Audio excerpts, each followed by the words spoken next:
It's by a channel called Do My Own, and the title of it is How to Apply Iron to Your Lawn. Let's listen to it. It's only 2 minutes and 30 seconds long. I'll make some pause and comments, but really the purpose of this is just to set the stage for the next several weeks or month of iron. So let's listen up and see what he has to say. Hi, I'm Heath from DoMyOwn.com. Today we're going to talk to you about how to apply iron to your lawn and the best timing for those applications. Iron is an essential minor element. It helps in the photosynthesis process, taking the sunlight, producing it into sugars, which is good for the plant's color. Okay, so that's often what happens with all sorts of nutrients. And I don't know if you all caught it or not, but I'm going to skip backwards just a little bit, and I want to use this as an example of a critical thinking skill example. Okay, so let me rewind it. It's only 14, 15 seconds.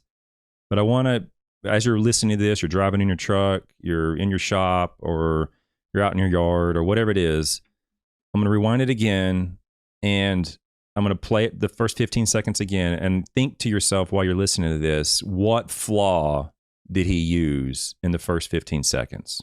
Here we go. Hi, I'm Heath from DoMyOwn.com. Today we're going to talk to you about how to apply iron to your lawn and the best timing for those applications. Iron is an essential minor element. It helps in the photosynthesis process, taking the sunlight, producing it into sugars, which is good for the plant's color. Okay, so what he did, he's going to talk about iron and applying iron to the lawn. And then he shifts and starts talking about what iron does for the plant. And that shift, or that repackaging of the situation, is a straw man. So we're talking about applying iron, and then we're talking about what iron does for the plant. So that's often used with whatever, potassium or manganese or magnesium, whatever it is. They're talking about what it does for the plant rather than talking about what applied iron will do. And those are two different things. So iron will do these things. I don't care. It doesn't matter to me. What I care about is what will the applied iron do? What will the applied potassium do? What will the applied phosphorus do? Because when they repackage it, talking about what the element does in the plant, it's easy to be convinced that, oh, well, I need it. I need that element. I need to apply that element. Right? It might seem subtle, but your mind can easily be fooled and convinced by these strawmen fallacies, strawmen arguments. I don't care what the plant, or what the element does in the plant. In this situation, in this argument, I don't care what the element does in the plant. What I care about is, what does the applied element do? What will applying the element do? Because those elements are already in the soil. Iron and magnesium and potassium and phosphorus and all these things are already in the soil.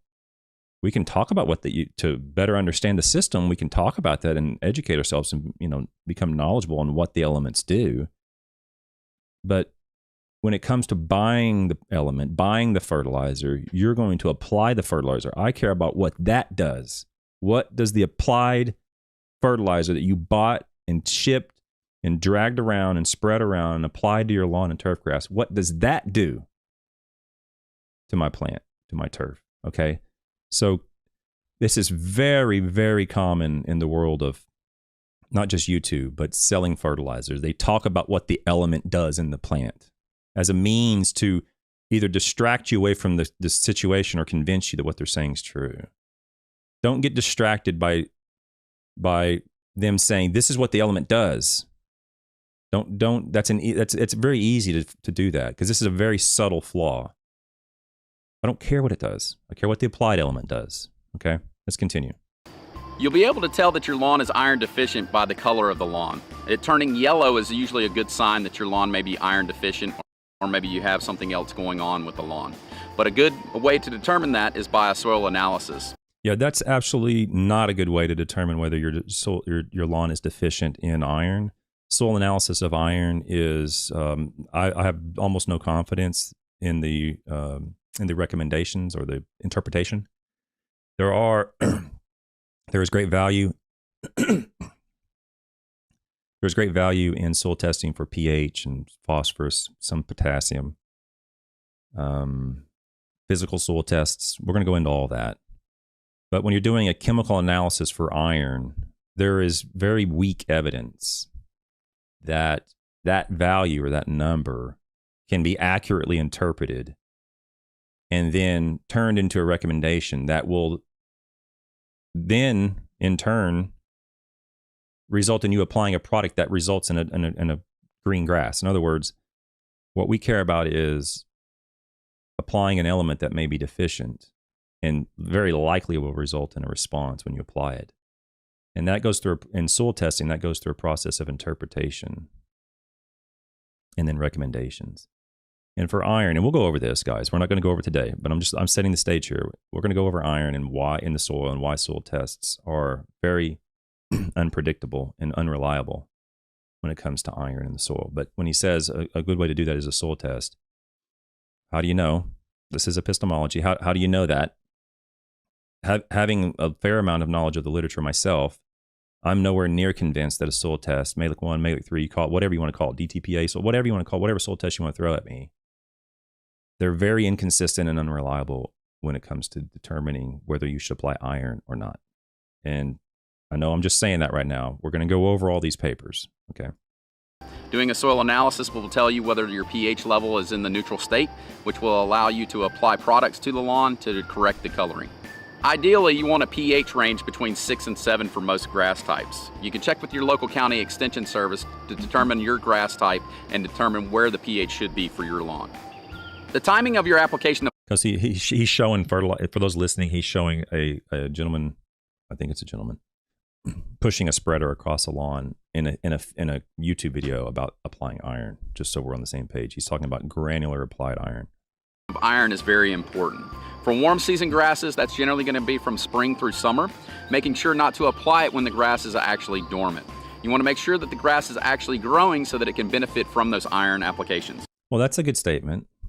Remember we talked about another YouTuber was talking about applying all these elements before the grass goes dormant and then storing it in the soil. We don't want to do that. We want to apply nutrients whenever the grass is actively growing. And so he said that very, very good. Cool season turfs will be the same thing. You'll apply it from spring all the way through fall, with the summer being the most important for those applications. It's good to apply during summer months because you can put a color to the lawn without encouraging brown patch fungus from nitrogen and other things. Generally speaking, 1 to 2 applications of iron is maybe all that you need throughout the year. Unless your lawn is iron deficient, which a soil analysis would tell you that, you can apply that monthly if needed. Or if you have a big event that you're planning, it may be a good idea to apply iron a few days prior to that event to give you that deep, rich green color. An iron application is not only good for color, but it's also good for disease prevention. It can help prevent dollar spot fungus as well as brown patch fungus from forming in the lawn. Another added benefit to an iron application is the prevention as well as elimination of moss. When applying iron, you have 2 different options. You can do a liquid application. You can actually mix a liquid iron application with a liquid fungicide and do the application at the same time. Or you can do a granular iron application, and if you need to apply a fungicide. Okay, so that's what he's talking about, granular iron applications. We're going to find throughout the next several weeks, and unfortunately it'll be at the end because I'm trying to go mostly in chronological order of papers, and some of the more convincing papers are some of the newer papers published in the last 5 or 10 years. And we're going to find that in almost every situation you can imagine, you name it, throw it at me, and we'll talk about it. But in almost every situation, granular iron is almost entirely useless. Okay. There are a couple odd scenarios that can happen, and there's a couple very, very expensive options that you can pursue if you want that could result in a response. But granular applications of iron, if you want to take something back to your shop today and you're going to order fertilizer, and you want to save some money today, take out iron out of your granular fertilizer right now. I don't care if it's chelated or not. I don't care. And this is my opinion right now. All I'm telling you is my opinion, but my opinion is based upon evidence that I'm going to show you throughout the coming weeks. Okay. But that's something you can take home right now and immediately save money. Don't take out the iron and then tell your blender, oh, let's take out the iron, and let's say the bag costs us $20 a bag or something. You know what? Blend the same exact thing up, but take out the iron, and then he takes out the iron, or she takes out the iron, and then he continues to sell it for $20 a bag. You didn't save any money. You removed a waste product basically, but you have to watch your invoices. You know, you may need to make sure that removal of iron, it might only account for $20 a bag. Now it's $19.70 a bag or $19.50 a bag or whatever it is. I don't know. It depends on what's in there and the source and the amount and so forth. But you need to make sure that if you're going to do the exact same thing as you're doing now, but just remove iron, you need to ensure that fertilizer price has been reduced. Okay? Otherwise, you're not saving anything. You can do that as well on the same day. You would apply it right after the iron application so that you're not walking through the fungicide that you've already applied. You would need to water those applications in to get the benefit, and with the iron, it will take a few days for the uptake from the root system for that plant. Yeah, it'll take a few days. That's for damn sure. Try a few thousand days, few 100,000 days maybe. Okay, it'll take a few. Well, we're gonna see exactly, why that's so funny to me. Okay, I can't say it's never gonna happen, but it'll take a few days for any granular iron to get into your plant. Okay. So in summary, iron is a very important minor element that is crucial for the color and health of the lawn. Okay, so he just summarizes it all up. So I'm not saying anything about that particular guy. I don't know that guy. I mean, he might be fine. The company might be fine. I have no idea. But it's just sort of a general sales pitch for iron. Iron's good for the plant. Yeah, I know. I don't care about that. I care about what the applied iron's going to do to my plant. You should use soil testing to determine whether you need iron or not. Okay, how do you know? Because I'm not convinced that's true at all.